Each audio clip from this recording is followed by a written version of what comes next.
जल्द वो orders add होते हुए नजर आएंगे ऑर्डर बुक में, तो 30,000 करोड़ रुपए के पार चली जाएगी। जब ऑर्डर बुक स्वेल कर रही है तो एक कंसर्न बीच में था, वो था एक तो पहले तो प्राइवेट केपेक्स पिकअप नहीं हो रहा, सरकारी केपेक्स सब कुछ हो रहा है। प्राइवेट केपेक्स पिकअप होना शायद शुरू ही हुआ था कि वो क्वेश्चन मार्क ये लग गया कि अब ब्याज दरें बढ़ रही है केजरीवाल साहब, तो हो सकता है उस पर फिर सेंध लग जाए। क्या अपडेट है प्राइवेट केपेक्स को लेकर? ये जो लार्जली ऑर्डर क्रिएशन आ रहा है इंटरनेशनल से या डोमेस्टिक से, डोमेस्टिक में सरकारी से या फिर बाकी प्राइवेट से? इंटरनेशनल में आ रहा है वो बेसिकली तेल के बदौलत मिडिल ईस्ट से आ रहा है। हाँ। चाहे आप देख लो या सऊदी देख लो, आज की तारीख में इंटरनेशनल में टेंडर पाइपलाइन भी काफी है और ऑर्डर भी है, बट ज्यादातर सारे ऑर्डर जो है मिडिल ईस्ट से आ रहे हैं। और कोई एरिया में बहुत ज्यादा हमारे को मतलब वो दिख नहीं रहा है कि बहुत ज्यादा जोर आ रहा हो। डोमेस्टिक में टीएनडी में कुछ हलचल हुई है, कुछ ऑर्डर्स अभी हमको पावर ग्रिड से आए हैं फाइनली। मेनली सारे ऑर्डर्स आ रहे हैं कुछ रेलवे के और मेनली सिविल में आ रहे हैं। सिविल में देखिए दो तीन तरीके के ऑर्डर हैं। एक तो है रेसिडेंशियल, कई बड़े डेवलपर्स हैं जिनके ऑर्डर्स हमने लिए हैं, खासकर दिल्ली में, सॉरी बंबई में लिए हैं, पुणे में है, बैंगलोर में है। सेकंड है इंडस्ट्रियल। इंडस्ट्रियल में जो ऑर्डर्स और जो इंक्वायरीज चल रही है सीमेंट में चल रही है और मेटल्स एंड माइनिंग में है। चाहे आप एल्यूमिनियम ले लो, कॉपर, जिंक ले लो, चारों मेटल्स में काफी सारे कुछ ऑर्डर्स भी आ गए।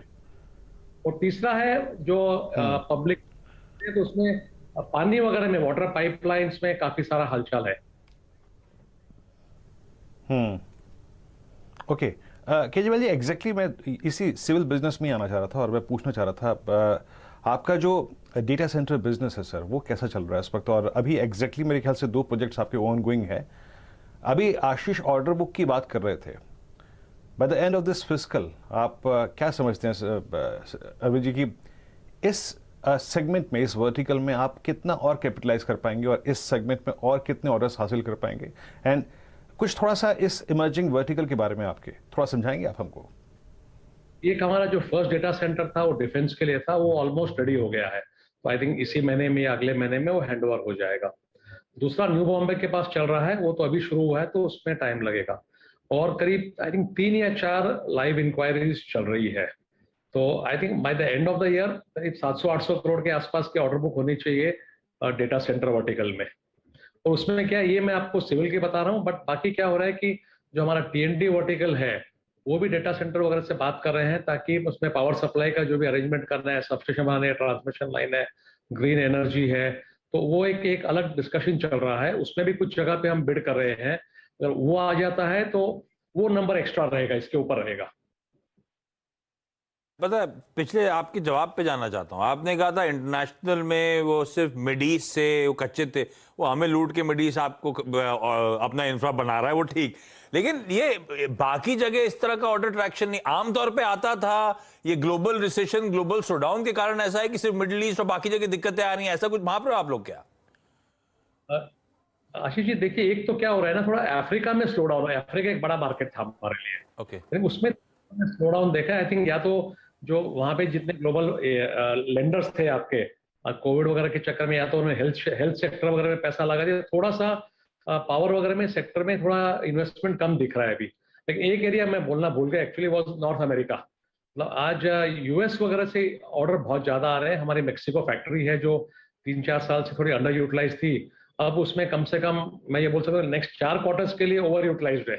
इतने ऑर्डर खासकर अमेरिका से आए हैं। तो नॉर्थ अमेरिका एक मार्केट है जहां से इसके अलावा काम हो रहा है, मिडिल ईस्ट के अलावा।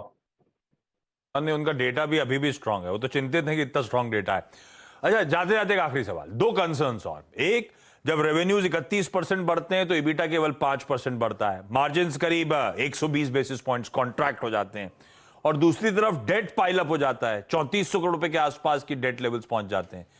क्या कारण? एक तो मार्जिन की ट्रेजेक्टरी अब यहां से कैसी, वो पास ऑन नहीं कर पा रहे हम क्या, और दूसरा फिर डेट लेवल जो बढ़ रहे हैं उसको एड्रेस कैसे कर रहे हो आप लोग? आशीष जी क्या है कि ऑर्डर्स में कुछ ऑर्डर्स ऐसे होते हैं जो फिक्स प्राइस के हैं, और कुछ ऑर्डर्स ऐसे, इनमें से कुछ ऑर्डर हमने कोविड के जमाने में लिए थे, जब ये था कि रेवेन्यू को प्रोटेक्ट करना चाहिए। तो उसमें जो फिक्स प्राइस के ऑर्डर्स थे, वो मेटल के भाव बढ़ने से स्टील और एल्यूमिनियम, उसमें काफी सारा नुकसान जैसे बोलकर, इसलिए लास्ट 2 क्वार्टर से आप देखिए मार्जिन कम है। अगले क्वार्टर में मार्जिन प्रेशर में रहेगा, क्योंकि पुराने ऑर्डर से पुराने भाव में मेटल वगैरह बुक किया हुआ है। लेकिन अब जो हो रहा है ना, एक तो नए ऑर्डर्स जो दिख रहे हैं आप, उसमें काफी मेटल्स ठीक भाव के हैं। ओवरऑल मेटल्स भी कम होते जा रहे हैं, तो हमारा अंदाज ये है कि भी Q3 से मार्जिन जो है वो ठीक होनी शुरू हो जाएगी। तो सब्सिक्वेंट क्वार्टर्स में मार्जिन में improvement. Kejriwal sir, thank you so much जुड़ने के लिए। केसी इंटरनेशनल आज थोड़ी वीक, अच्छे मूव्स के बाद आज 4-4.5% की कमजोरी के साथ ट्रेड करता हूं। स्टॉक पे बात करता हूं।